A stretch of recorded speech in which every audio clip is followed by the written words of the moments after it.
है कि सरकार की मंशा अच्छी नहीं है और कुछ भी साफ साफ कहना नहीं चाहती है। सेवा निरंतरता के मुद्दे पर कमेटी बनाने की बात हो गई। स्थानांतरण के मुद्दे पर अभी सदन के पटल पर प्रश्न नहीं आया है। उस दिन था स्थानांतरण बनाना था तो हंगामा ही हो गया।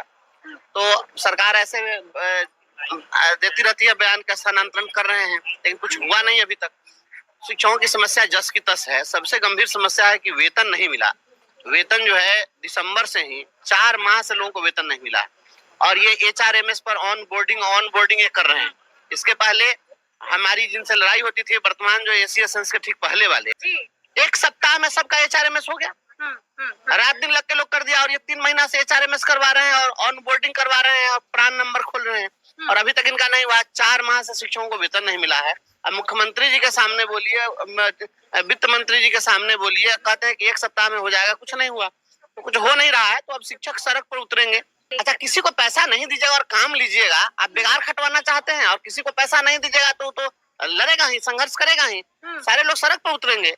ये लोग अपना वेतन भत्ता करना है तो सब लोग एकदम राजी खुशी से सब कर लीजिएगा और शिक्षक का तो नहीं करिएगा। अब उसको वेतन नहीं दीजिएगा समय से, शिक्षक कहाँ जाएगा, किसके पास जाएगा कर्जा मांगने के लिए। ये HRMS ऑन बोर्डिंग विभाग साल में 2 बार मिनिमम डेली वेज के चार्ट को रिवाइज करता है और इसके तहत अकुशल मजदूर के लिए 412 रुपया प्रतिदिन, अर्धकुशल के लिए 428 रुपया प्रतिदिन, कुशल के लिए 521 रुपए, अति कुशल के लिए 636 रुपए और क्लर्कियल और सुपरवाइजरी के लिए 11,780 रुपए अभी प्रावधान बनाया है, जो भी लागू है।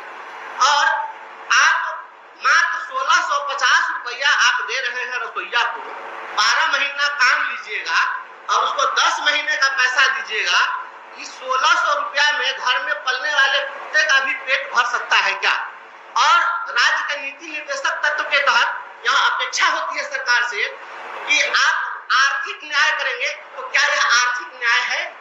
आप रात्रि प्रहरी को 5000 रुपया देते हैं, पुलिस को पूरा स्केल देते हैं, तो आप पुलिस पर कर्मचारियों की तुलना कुत्ता से कर रहे हैं क्या? नहीं, कर्मचारी नहीं कर रहा महोदय, मैं इसको निकालिए जी। और रात्रि प्रहरी से आप 5000 रुपया देकर रात भर ड्यूटी लेते हैं और महोदय सदस्य विषयांतर हो रहे हैं।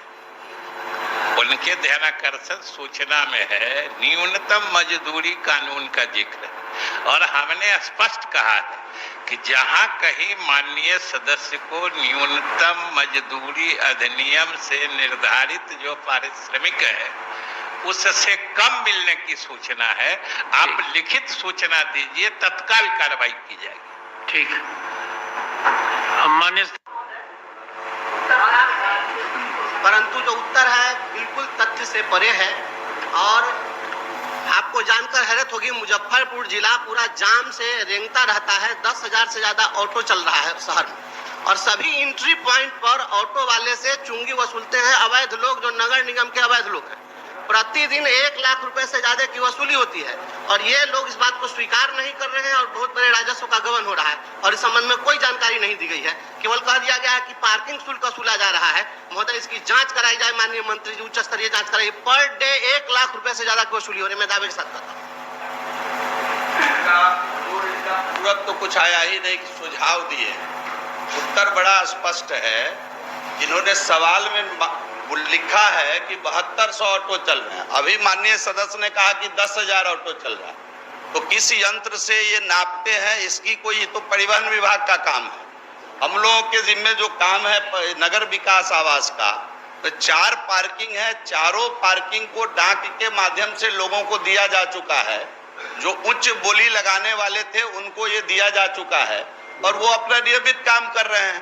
तो और अभी हम लोग ICCC integrated control and control command centre के माध्यम से हम शहर को देखते हुए कि कहाँ जाम लग रहा है, किस प्रकार इससे निजात दिलाया जाए, ये सब काम नगर विकास आवास कर रहा है। लेकिन माननीय सदस्य ने सुझाव जो दिया है सरकार उसको ग्रहण करती है, उस पर विचार करेगी।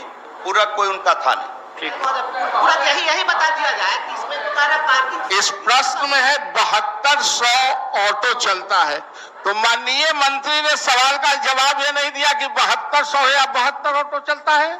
आपका क्या सर्वेक्षण है? आप कितने लोगों को परमिट दिया है, कितना वसूली? आप पार्किंग में 4 पार्किंग को दिया है, तो वह 4 पार्किंग से वसूली क्या होता है? ये तो सदन जानना चाहती है